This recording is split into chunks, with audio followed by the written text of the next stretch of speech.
Why is it so out of the question? What? A tour or a record with the surviving members? Just tell them. Of what nature has your communication with Gilmour and the rest of the band been? Let me think. I don't think we've communicated anything for a number of years. We are in a state now, I think, of a comfortable state of separation, if I may put it like that. I understand. It's a damn shame, if I might say so. Well, you know, it might be a damn shame for you, but it's not for me. Now, I can understand people, and I'm very happy and moved by the fact that people like the work that we did together. And at certain points, you know, we were a great band. We worked really well together. We produced some great stuff. It was good. But, you know, when the thing's over, it's over. What his relationship is with Dave Gilmour, if he still speaks to him. Yeah, I speak to him occasionally. Do you plan on playing with him again? No, I don't think we'll be playing together again. No. We can't let you go without asking you about this perennial talk of reunion. First, are you still in touch with the old band members from Pink Floyd? No, I haven't spoken to them for some time. Does that suggest that talk of a reunion is at best premature, if not outlandish? I didn't know there was any talk of a reunion. Oh, yes. All Pink Floyd fans want you guys to get together again. Think it might happen? No, it's not going to happen. Not going to happen? No, there would only be one reason for it happening again, and that would be if we were all skin, and we're not. You know, when old bands get together again, there's normally one central motivating factor, and that is that they need the money, you know.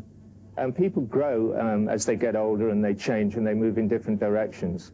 And the other guys in the band and myself have moved off in separate directions, and I doubt very much if our paths will converge in the future. How and why you really changed after the rancor of the mid-'80s? Because I'll just read you something you said about that period. You said, "I was frightened, defensive, embarrassed, sexually insecure, and that's why I was snotty and aggressive." Well, that was the old you, and you know, in the years that came after, you found a way back to relationships with the members of the band, and in 2005, you even played that famous gig together for Live 8 where Pink Floyd came together again. So what happened? Obviously, after our schism, and when Dave and Nick and Rick went off and played all over the world, and I was sort of stooching around with my different bands that I put together, and I made a couple of solo albums and toured them, it was very, very difficult. Because nobody had any idea who I was. Is there less ego in it now? I mean, the relationship, is that one of the things that as you've grown older you've been able to put aside? I was talking about, you know, George and Saddam. You know, you have to put that stuff aside. If you're going to live in a world where you know, one cooperates with, even with people with whom one might disagree, not violently, but extremely, you have to find a place to live in the middle where the good stuff can happen.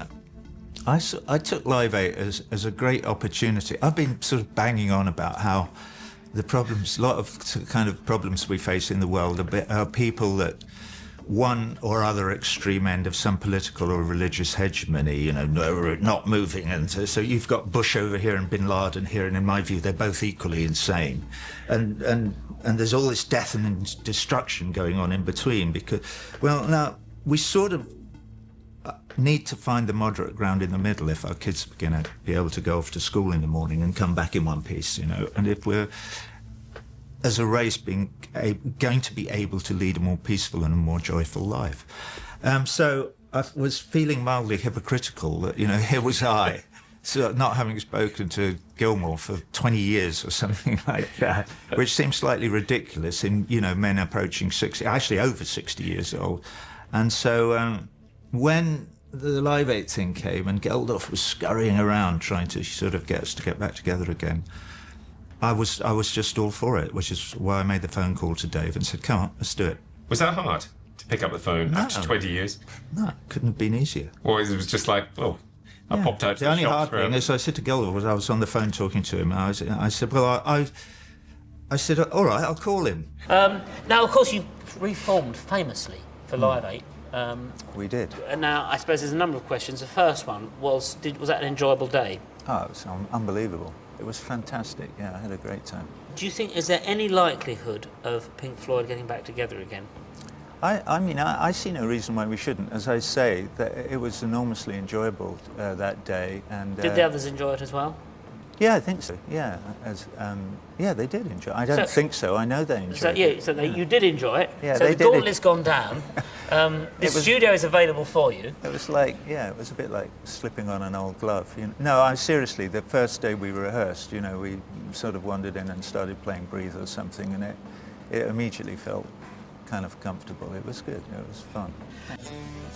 I have to say, one of the things about doing Live 8 for me was that I thought it's all very well to espouse all these high ideals about how we should be more cooperative with each other.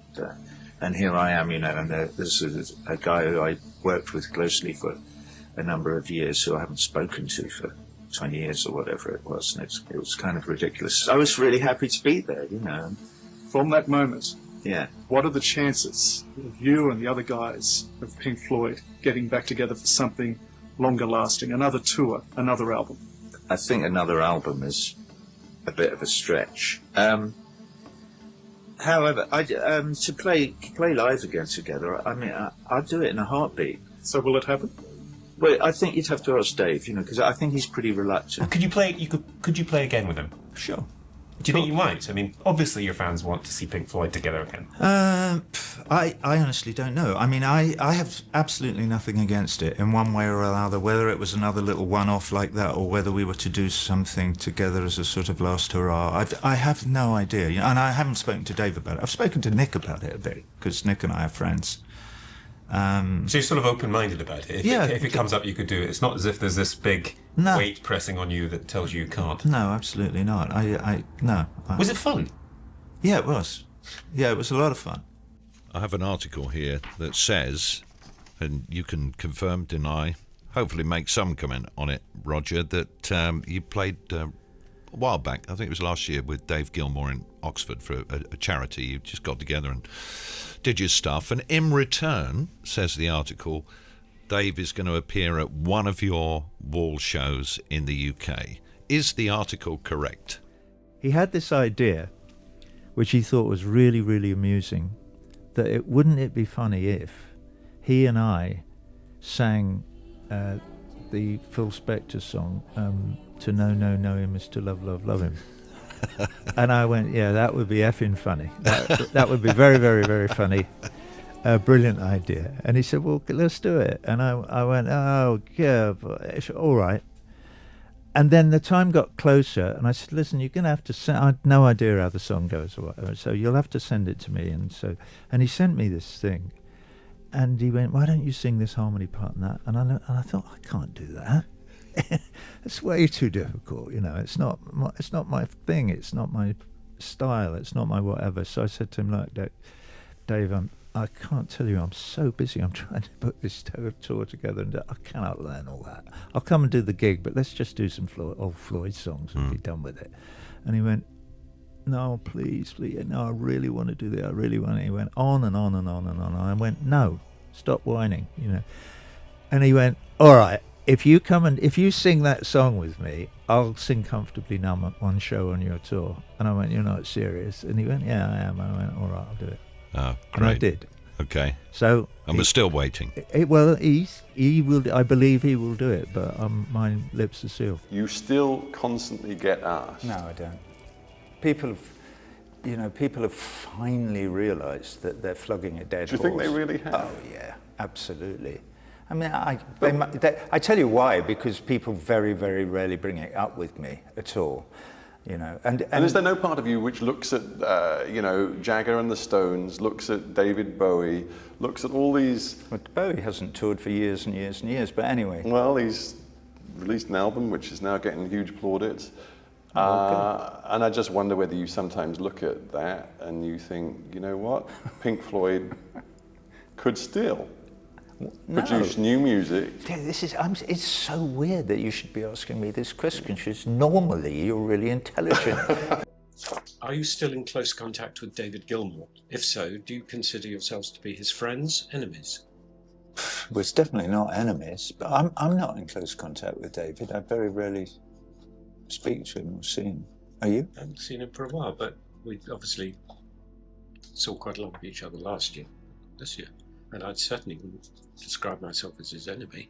Or he would describe himself as my friend. I mean, he's somebody that I worked with a lot for many, many years, but I've rather lost touch with. Yeah, drifted apart in an amicable way. Why is it so out of the question? What? A tour or a record with the surviving members? Just tell them. I don't know. I don't understand why you won't come and tour with us. I was bored by David won't either. I just think, I know we're probably past that. What would be the point?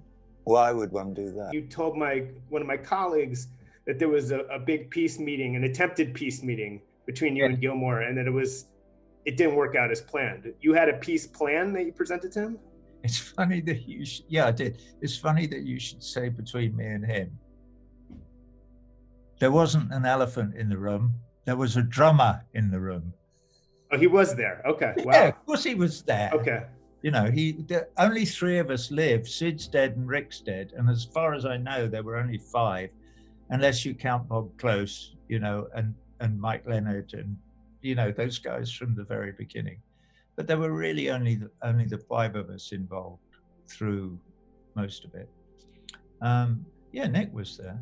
Yeah, I wrote out a sort of a plan because we'd come to something about, I don't know, I don't really want to talk much about this, and but it didn't, my plan didn't bear fruit.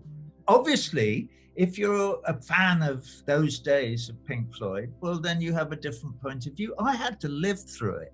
That was my life. I lived, and I know in the wake of it, I've been cast as something of a villain by whoever, whatever. So be it. I can live with that.